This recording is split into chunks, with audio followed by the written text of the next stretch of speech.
శ్రీ రేణుకా ఎల్లమ్మ తల్లి జ్యోతిష్యాలయం. మీకు ఎటువంటి సమస్యలు ఉన్నా గురుగారిని సంప్రదించండి. మీ పేరు, ఫోటో చూసి మీకు జరిగేది, జరగబోయేది, ప్రేమ సమస్యలు, కుటుంబ సమస్యలు, భార్యాభర్తల సమస్యలు, వ్యాపారంలో నష్టం రావడం, మనశ్శాంతి లేకపోవడం, ఇంకా ఎటువంటి సమస్యలున్నా గురుగారు ఫోన్ ద్వారా జ్యోతిషం చెప్పబడును. గురుగారి ఫోన్ నంబర్ 8639883141. దూరంలో ఉన్నవారు నమ్మకంతో ఫోన్ చేయండి.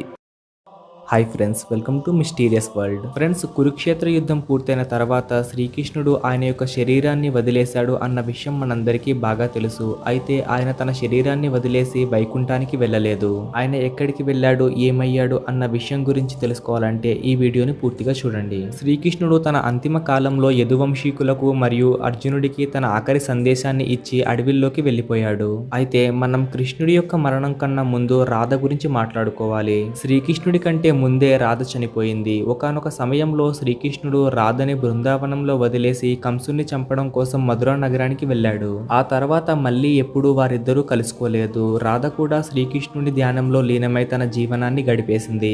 రాధ యొక్క అంతిమ గడియల్లో రాధ శ్రీకృష్ణుని ప్రత్యక్షం చేసుకుని తన ఒడిలోనే తన ప్రాణాలను వదిలేసింది. అయితే ఇక్కడ రాధ చనిపోయిన తర్వాత వైకుంఠానికో లేక నరకానికో వెళ్ళలేదు. ఆమె నేరుగా గోలోకానికి వెళ్ళింది. అయితే శ్రీకృష్ణుడు కూడా తన శరీరాన్ని త్యజించిన తర్వాత రాధ దగ్గరికే వెళ్ళాడు అని ప్రతి ఒక్కరూ నమ్ముతారు. దీని గురించి తెలిసినటువంటి చాలా మంది సాధువులు మరియు శ్రీకృష్ణుడి యొక్క భక్తులు తాము కూడా చనిపోయిన తర్వాత తమకి కూడా గోలోకంలో స్థానం దొరకాలి అని శ్రీకృష్ణుడిని కోరుకుంటారు. అయితే శ్రీకృష్ణుడు తన శరీరాన్ని వదిలేయక ముందు కూడా రాధతో కలిసి గోలోకంలో ఉండేవాడు.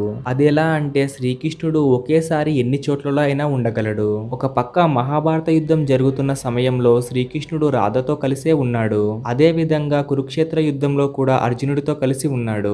శ్రీకృష్ణుడు తనను పూజించే భక్తులకు కష్టం వచ్చినప్పుడు ప్రతిసారి అక్కడ అన్ని చోట్ల ఒకేసారి ప్రత్యక్షమవగలడు. అదే విధంగా భూమిపై జీవించి ఉన్నప్పుడు రాధాకృష్ణులిద్దరూ ఒకటి కాలేకపోయారు. కానీ తమ శరీరాలను వదిలేసిన తర్వాత వారిద్దరూ గోలోకంలో ఒకటయ్యారు. అయితే ఈ విషయం గురించి మీరేమనుకుంటున్నారో కామెంట్ సెక్షన్ లో కామెంట్ చేసి తెలపండి. అలాగే మీరు ఇప్పటి వరకు మా ఛానల్ ని సబ్స్క్రైబ్ చేసుకోకపోతే ఇప్పుడే సబ్స్క్రైబ్ చేసుకోండి. మరియు పక్కనే ఉన్నటువంటి బెల్ ఐకాన్ ని కూడా యాక్టివేట్ చేసుకోండి. దానివల్ల మా వీడియోస్ మీ వద్దకు ఫాస్ట్గా చేరుకుంటాయి. Thank you friends, thank you for watching.